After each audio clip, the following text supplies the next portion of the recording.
அனைவருக்கும் அன்பான வணக்கம். இன்னைக்கு ஒரு முக்கியமான தலைப்பை பற்றி பார்க்க போறோம். அதாவது ராகு கேதுவோடு சேர்ந்த கிரகங்கள் என்ன செய்யும், அதுதான் இன்னைக்கு நம்ம பார்க்கக்கூடிய ஒரு முக்கியமான தலைப்பு. அதாவது ராகு கேது திசைகள் வந்தாலே பொதுவா எல்லாருமே ராகு கேதுக்கள் துன்பத்தை செய்வாங்க அப்படின்னு ஒரு பொதுவான ஒரு கருத்து இருக்கு. அது 100க்கு 100 தவறு. அந்த புரிதலை விட்டுருங்க. அதாவது நம்ம ஜாதகத்தில் அந்த ராகு கேது எந்த பொசிஷன்ல இருக்கு அதை வச்சு தான் நமக்கு அந்த ராகு திசையோ கேது திசையோ நமக்கு நல்லது செய்யுமா தீமையை செய்யுமா அப்படின்றத நம்ம ஐடென்டிஃபை பண்ணலாம். இப்போ நான் பேசக்கூடியது எல்லாமே மூல நூல்களில் இருக்கக்கூடிய உண்மையான விஷயங்களை மட்டும்தான் சொல்ல போறேன். ஏன்னு கேட்டால் நம்மளா ஏதோ கற்பனையில் சொல்லுவது ஜோதிடம் ஆகாது, அது நடக்காது. ஆகவே நான் படித்த விஷயத்தை உற்ற விஷயத்தை கூடிய வரையில் அந்த நூலுடைய பெயரை சொல்லி உங்களுக்கு சொல்வதற்கு கடமைப்பட்டிருக்கிறேன். இன்னைக்கு தலைப்பு ராகு கேதுவோடு சேர்ந்த கிரகங்கள் என்ன. ஃபர்ஸ்ட், ராகு கேதுவோடு ஒரு கிரகம் சேர்ந்திருக்கு. இப்போ உதாரணத்துக்கு குருவும் கேதுவும் எனக்கு இருக்கு அப்படின்னு வச்சுக்கோங்க. நீங்க புரிஞ்சுக்கிறதுக்காக சொல்றேன். அப்ப உடனே நீங்க செய்ய வேண்டியது டிகிரியை பார்க்கணும். ஃபர்ஸ்ட் டிகிரியை பார்க்கணும். குரு எத்தனை டிகிரியில் இருக்காரு, கேது எத்தனை டிகிரியில் இருக்காரு அப்படின்றத ஃபைண்ட் அவுட் பண்ணுங்க. இந்த இருவருமே 5 டிகிரிக்குள்ள இருக்காங்க அப்படின்னா அது இணைவு. எந்த ஒரு சுபர்களும் ராகு கேதுவோடு சேரும்போது முழு பாவராக மாறிவிடுவார்கள். இது மகாகவி காளிதாஸ் உத்தர காலாமிர்தம் என்ற நூலிலே இந்த குறிப்பை எழுதுகிறார். அப்ப குருவோடு கேது 5 டிகிரிக்குள் ஆகும்போது அங்கே சுபத்தன்மை என்ற அந்த கேட்டகரியை விட்டுறார் குரு. அவர் பாவர் மாதிரி ஆயிடுவார். அதே மாதிரி அசுரகுரு என்று சொல்லக்கூடிய சுக்கிர பகவானோடு ராகுவோ கேதுவோ இணைந்து 5 டிகிரிக்குள் இருக்கும்போது அந்த சுக்கிரன் அந்த ஜாதகருக்கு எந்த இடத்தினுடைய ஆதிபத்தியத்தை பெற்று வந்திருக்கிறாரோ அந்த ஆதிபத்தியத்தினுடைய பலனை ஒருபோதும் செய்ய மாட்டார். அப்ப ராகு கேதுவோடு இணைந்து இருக்கக்கூடிய கிரகங்களுடைய டிகிரியை ஃபர்ஸ்ட் பார்த்து, ஐயா 5 டிகிரிக்கு மேல இருக்கு, எனக்கு குரு 5 டிகிரியில் இருக்கு, ஆனா கேது சேர்ந்திருக்கு குருவோட, அந்த கேது 28 டிகிரியில் இருக்கு அப்படின்னா அங்கே 2 கிரகமும் இணைவு இல்லை. அப்ப தனித்தனியா அது செயல்படும். அங்கே கேதுவினுடைய பிடியில் குரு இல்லை அல்லது சுக்கிரன் இல்லை என்பதை தெரிஞ்சுக்கிறணும். இந்த எல்லா கிரகங்களையுமே அஸ்தமனம் படுத்தக்கூடிய ஆற்றல் சூரியனுக்கு உண்டு. ஆனால் அந்த சூரியனையே அஸ்தமனம் படுத்தக்கூடிய ஒரே கிரகம் ராகுவும் கேதுவும். கிட்டத்தட்ட 3.5 மணி நேரம் அந்த சூரியனையே அது தன்னுடைய ஆற்றலை வைத்துக்கொண்டு சம்பிக்க வைக்கிறது. அப்ப பாத்துக்குங்க, 3 மணி நேரமே சூரியனை பிளாக் பண்ணிருது. சூரிய கிரகணம், சந்திர கிரகணம், இது மட்டும்தான் மக்கள் மத்தியில ஒரு பிரபலமா இருக்கு. ஆனா குருவோடு ராகுவோ கேதுவோ சேர்ந்திருந்தால் அங்கே குரு கிரகணம் என்று பெயர். புதனோடு ராகு அல்லது கேது சேர்ந்திருந்தால் அது புதன் கிரகணம் என்று பெயர். கிரகணம் என்று சொன்னால் கிரகிப்பது, பெற்றுக்கொள்ளுதல். எந்த கிரகம் கூட இருக்கிறதோ அந்த கிரகத்தை இந்த ராகு கேதுக்கள் உறிஞ்சி கொள்ளும், கிரகிப்பித்துக் கொள்ளும். அதனால கிரகணம், முடக்குதல் அப்படின்னு பேருங்க. தமிழ்ல முடக்குதல். புதன் கேது அல்லது புதன் ராகு சேர்ந்திருந்தாலே புதன் எந்த பாவகத்துக்கு அதிபதியாக இருக்கிறாரோ அந்த பாவகத்தினுடைய காரகத்துவங்கள் குறையும் அப்படின்னு எடுத்துக்கிறணும். ஓகேவா? வாங்க பார்ப்போம். அதே மாதிரி நன்மையும் செய்யும். இப்ப செவ்வாய் தோஷம்ன்றது என்ன? லக்கணத்திலிருந்து 1ஆம் இடம், 2ஆம் இடம், 4ஆம் இடம், 7ஆம் இடம், 8ஆம் இடம், 12ஆம் இடத்தில் செவ்வாய் இருந்து அந்த செவ்வாயோடு ராகுவோ கேதுவோ 5 டிகிரிக்குள்ள இணைஞ்சிட்டாங்க அப்படின்னா அது செவ்வாய் தோஷம் இல்லை. ஃபர்ஸ்ட் அதை தெரிஞ்சுங்க. செவ்வாயே அங்க அவுட்டு. செவ்வாய் 2 வீட்டுக்கு வரும். 2 வீட்டுக்கு அது ஆதிபத்தியம் உடையது. அப்ப அந்த 2 வீட்டு ஆதிபத்தியத்தை ராகுவோ கேதுவோ உறிஞ்சிக்கிறோம். அங்க செவ்வாய் தோஷம் இல்லை. இந்த குறிப்பு தாய்மகள் ஏசல் என்ற நூலிலே புலிப்பாணி சித்தர் இதை பதிவிடுகிறார். அப்ப ராகு கேதுவோடு குறிப்பிட்ட லக்கணம் 2ஆம் இடம், 4ஆம் இடம், 7ஆம் இடம், 8ஆம் இடம், 12ஆம் இடம். ஏன் இந்த செவ்வாயை சொன்னாங்க அப்படின்னா, நீ நல்லா ஒர்க் அவுட் பண்ணி பாருங்க. இந்த இடத்துல செவ்வாய் இருந்தால் செவ்வாய் 4, 7, 8 இடத்தை பார்க்கும். ஓகேவா? இந்த இடத்துல எல்லாம் இருந்துச்சுன்னா 1, 2ஆம் இடத்தை பார்க்கும் அல்லது 7ஆம் இடத்தை பார்க்கும். 2ஆம் இடம் என்பது குடும்பஸ்தானம், 7ஆம் இடம் என்பது கலஸ்தரஸ்தானம். அப்ப குடும்பம் என்ற அமைப்பு பாதிக்கும்.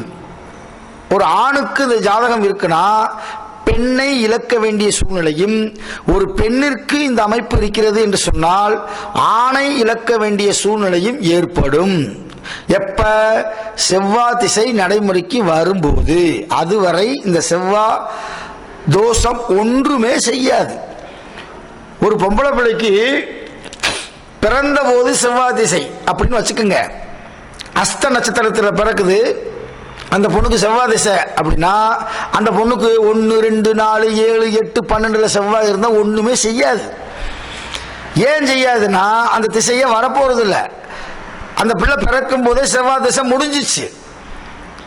அப்ப இதெல்லாம் நம்ம மைண்ட்ல வச்சு ஜாதகம் பார்க்கணும். சும்மா அங்கே கூட இருந்தாலே செவ்வாய் தோஷம் அப்படின்னு சொல்லிடக்கூடாது. அப்ப ராகு கேது, அதை பத்தி சில விஷயங்கள் சொல்றேன். அப்ப ராகு கேதுவோடு இணைந்த கிரகங்கள் அது காரகத்துவத்தை இழக்கிறது. சுவர்களும் பாவர்களாக மாறி விடுவார்கள் என்பதை நீங்கள் தெரிந்து கொள்ள வேண்டும். இந்த ராகு கேது எப்போது நன்மையை செய்வார் என்றால், புலிப்பாணி சித்தர் ஒரு 5 இடத்தை குறிப்பிடுகிறார். மற்றும் ஜாதக அலங்காரம் என்ற நூலிலே 5 இடத்தை குறிப்பிடுகிறார்கள். மேசம், ரிஷபம், கடகம், கன்னி, மகரம், இந்த 5 இடங்களில் வர வேண்டும். அது கேந்திரமாகவோ திரிகோணமாகவே இருக்க வேண்டும். ராகுக்கு வீடு கொடுத்தவன் ஆட்சியாகவோ உச்சமாகவோ இருக்க வேண்டும். ராகுவுக்கு சாரம் கொடுத்தவன் கேந்திரத்திலேயே திரிகோணத்திலே இருக்க வேண்டும். முடிந்தால் சுவர் பார்வை இருந்தால் அந்த ராகு திசை அவரை இமாலய வளர்ச்சிக்கு கொண்டு செல்லும். மாற்றமே கிடையாது. அந்த ராகு நல்ல ராகு. இந்த ராகு கேது எல்லாமே ஏன் ஜாதகத்தில் இருக்கு அப்படின்னா, முன் ஜென்மத்தில் பாம்புகளை அடித்து கொண்டதால் ஏற்படக்கூடிய தோஷம், பாம்பு தோஷம். அரவுக்கு சாந்தி செய் என்று சொல்கிறார். அரவுக்கு சாந்தி செய்னா பாம்புகளை அடித்து கொள்வதால், பாம்புகளுக்கு துன்பம் செய்வதால் இது ஏற்படக்கூடிய ஒரு தோஷம். கடவுள், எல்லா கடவுளும் பார்த்தீங்கன்னா பாம்பு இல்லாத கடவுளே இல்லை. எம்பெருமான் சிவபெருமான் தலையிலே கழுத்திலே வைத்திருப்பார். எத்தனையோ தெய்வம் பாம்பிலே படுத்து தூங்கும். முருகனுக்கு கால் அடியிலே பாம்பு இருக்கும். விநாயகர் வயிற்றுல கட்டியிருப்பார் பாம்பை. எல்லா கடவுளும் கிட்டத்தட்ட 90% கடவுள்கள் பாம்புகள் இல்லாமல் கடவுள்கள் இல்லை. ஆனால் நம்ம அதோடைய வேல்யூ தெரியாம அடிச்சு போட்டுறது, மண்டையை பிடிச்சி இது பண்றது, துன்பப்படுத்துவது, இதெல்லாம் விளையாட்டுத்தனமாக நிறைய பேர் செய்கிறோம். அது பாம்பு தோஷம். அது சிக்கலை கொடுக்கக்கூடிய அமைப்பு. அந்த அந்த கிரகங்கள் எந்த பாவகத்தில் இருக்கிறது என்பதை பார்த்து இவர் என்ன செஞ்சிருப்பாருன்னு கண்டுபிடிச்சிடலாம். 5ஆம் இடத்துலலாம் கேது இருந்தா புத்திரதோஷம். ஆணுக்கோ பெண்ணுக்கோ 5ஆம் இடத்தில் கேது இருந்து கேது திசை நடைமுறைக்கு வந்து விட்டால் புத்திரதோஷம். அப்ப என்னன்னா, போன பிறவியில் பாம்புகளினுடைய குட்டிகளை அவர் துன்பப்படுத்தியிருக்காருன்னு அர்த்தம். அப்ப இந்த பிறவியில அதுக்கு வேண்டிய பனிஷ்மெண்ட். மனித பிறவியே ஒரு துன்பம் நிறைந்த பதவி, பணி. இந்த மனித பிறவியில நம்ம செய்த நல்ல விஷயங்களுக்கு இன்பத்தை அனுபவிப்பதற்கு யோகங்கள் அமையும். போன பிறவியில் செய்த தீய கர்மங்களுக்கு அனுபவிக்க தோஷங்கள் ஜாதகத்தில் அமையும். யோகமும் தோஷமும் இரண்டும் ஒன்றோடு ஒன்று பின்னி பிணைந்ததுதான் ஜோதிடம் என்பதை நீங்கள் தெரிந்து கொள்ள வேண்டும். அப்ப ராகு கேதுவுக்கு வீடு கொடுத்தவர்கள் கிடக்கூடாது. அதான் மெயின் பாயிண்ட். ராகு கேதுவுக்கு வீடு கொடுத்தவர்கள் கேந்திரத்திலேயோ திரிகோணத்திலேயோ இருக்கணும். ஆட்சியோ உச்சமோ பெற்றிருந்தால் ரொம்ப சிறப்பு. அல்லது பகை வீட்டில் அமர்வது, நீச்ச வீட்டில் அடைவது, அஸ்தமனம் அடைவது, தீய கிரகங்களுடைய பார்வை அந்த ராகு கேதுவுக்கு, குறிப்பா சனி செவ்வாய் பார்வையெல்லாம் கிடைச்சிச்சுன்னா அந்த திசையில் அவர் ரொம்ப துன்பத்தை அனுபவிக்க போறாரு அப்படின்னு அர்த்தம். வேற ஒன்றும் கிடையாது. அதே மாதிரி பாருங்க, சந்திரகாவியம் அப்படின்ற ஒரு நூல் மிக பழமையான நூல். குட்டி புத்தகம் ஒரு 96 பக்கம் தான் இருக்கும். அதுல சந்திரகாவியத்தில் சொல்றாங்க, மாரகாதிபதியுடன் சேர்ந்தாலும் பார்த்தாலும் மாரகத்தை தருவதில் ராகு கேதுவுக்கு வல்லவர்கள். பாருங்க, மாரகாதிபதியுடன் ராகு கேது சேர்ந்துட்டாலோ அல்லது ராகு கேதுவை பார்த்துட்டாலோ சிக்கல். மிதுன லக்கணமாக இருக்கிறாருன்னு வச்சுக்கிருவோம், ராகு 8ல் இருக்காருன்னு வச்சுக்கிருவோம். இப்ப குரு பார்க்கிறார். இது நல்லது நினைக்கிறீங்களா? மிதுன லக்கணத்துக்கு குரு பார்க்கிறார் ராகுவை. ஏற்கனவே ராகு 8ல் இருக்கார். குரு பார்வை தீமையை தரும். ஏன்னா இந்த இடத்துல குரு நல்லவர் கிடையாது. மிதுன லக்கணத்துக்கும் கன்னி லக்கணத்துக்கும் பாதகாதிபதியாகவும் மாரகாதிபதியாகவும் வரக்கூடிய குரு பகவான் 8ல் இருக்கக்கூடிய ராகுவை பார்த்தால் மிக துன்பத்தை அந்த ராகு திசையில் அவர் அனுபவிக்க போகிறார் அப்படின்னு அர்த்தம். அப்ப நம்ம இந்த ராகு கேதுக்களை சீர்தூக்கி பார்க்கணும். கேந்திரத்தில் ராகு கேதுக்கள் அமர்ந்திருந்து, கேந்திரத்திலேயோ திரிகோணத்திலேயோ ராகு கேதுக்கள் அமர்ந்திருந்து கூட கோணாதிபதிகளை கூடிவிட்டால் மிகச்சிறந்த ராஜயோகத்தை தரும் என்று சந்திரகாவியத்தில் குறிப்பு உள்ளது. இப்ப உதாரணத்துக்கு 4ஆம் இடம் கேந்திரஸ்தானம், அந்த கேந்திரத்தில் ராகு இருக்கு, ஓகேவா? அப்ப 5ஆம் இடத்தின் அதிபதியோடு சேர்ந்தாலோ 9ஆம் இடத்தின் அதிபதியோடு ராகு கேதுக்கள் சேர்ந்தாலோ மிகச்சிறந்த யோகத்தை தரும். அப்ப ராகு கேதுக்கள் கேந்திரத்திலேயோ கோணத்திலேயோ இருந்து, கேந்திரத்தில் இருந்தால் கோணாதிபதிகள் சேரணும். கோணம் என்று சொல்லக்கூடிய 1, 5, 9 இருந்தால் கேந்திராதிபதிகளை கூடணும். அப்படி கூடிடுச்சுன்னா அந்த ராகு திசையில் மிகச்சிறந்த யோகத்தையும் மகிழ்ச்சியையும் அவர்கள் அடைவார்கள். இப்ப நான் சொன்ன செய்தியோட பாட்டு பாருங்க.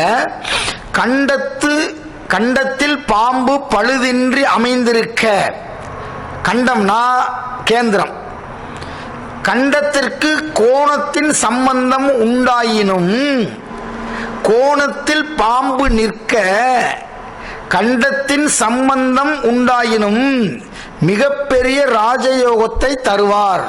அவ்வளவுதான். அப்ப எவ்வளவு மைனூட்டா பார்க்கணும்னு பாருங்க.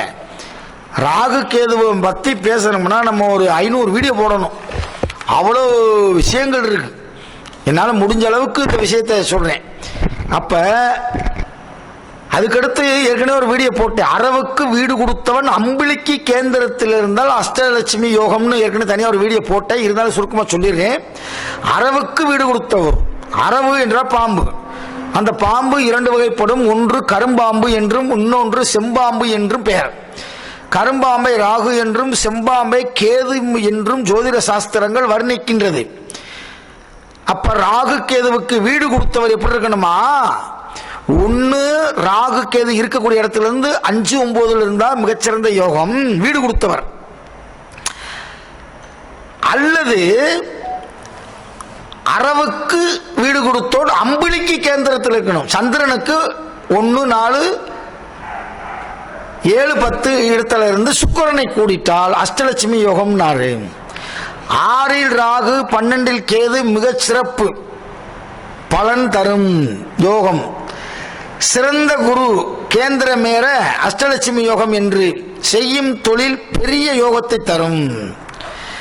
பாருங்க, இந்த மாதிரி நிறைய இருக்கு. ராகு கேதுவுடன் சேரும் கிரகம் அந்த கிரகத்தின் வலிமையை அதிகரிக்கும். கேதுவுடன் சேரும் கிரகம் அந்த கிரகத்தின் வலிமையை கேது புடுங்கிக் கொள்ளும். ராகுவுடன் ஒரு கிரகம் சேருகிறது என்று சொன்னால், எந்த கிரகம்? குரு ராகு சேருது, கேதுவினுடைய குரு ராகு சேருது. இப்ப ராகுவினுடைய விஷயத்தை குரு எடுத்துக்கொள்ளும்.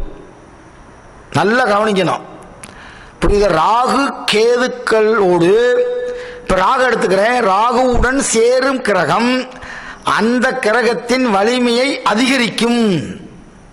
குரு பிளஸ் ராகு அப்படின்னா குரு வலிமை அடையும்ன்றான். ஆனால் கேதுவுடன் சேரக்கூடிய கிரகங்கள் கேது எடுத்துக்கொள்ளும். இதே குரு கேது சேர்ந்திருக்கு 5 டிகிரிக்குள்ள இருக்குன்னா அதோடைய பவரை பூரா கேது எடுத்துக்கொள்ளும். ராகுக்கு வீடு கொடுத்தவன் கூட கெட்டு போகலாம், ஆனால் கேதுவுக்கு வீடு கொடுத்தவன் எந்த ஒரு சூழ்நிலையிலும் கெட்டு போக கூடாது. கேதுதான் நைசர்கிய பலன். அதுல மிகச்சிறந்த டாப் 1 பவர்ஃபுல்லான கிரகம் எது அப்படின்னா கேது தான். நிறைய பேர் பவர்ஃபுல்லான கிரகம் எது அப்படின்னா சூரியன் அப்படின்வாங்க.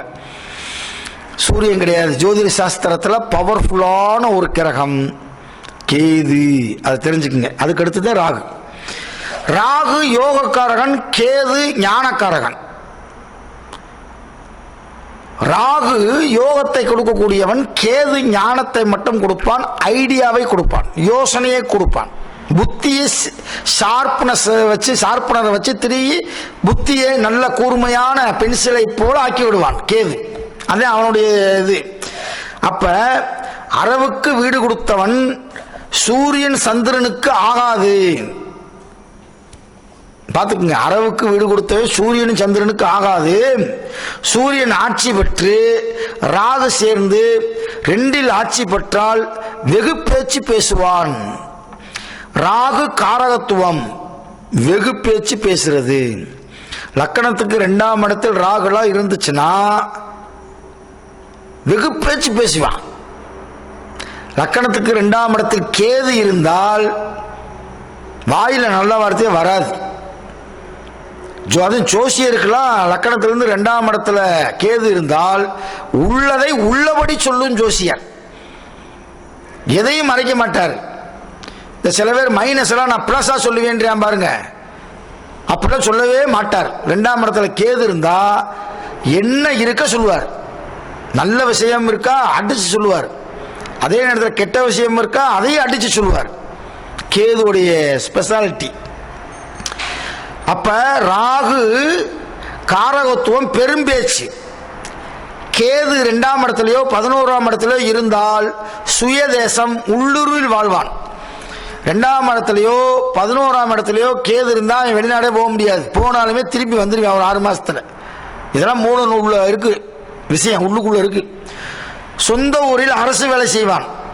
கேது 2ஆம் இடத்திலேயோ 11ஆம் இடத்திலேயோ இருந்தால் சொந்த ஊர்ல கவர்மெண்ட் ஜாப்ல இருப்பான்றார்.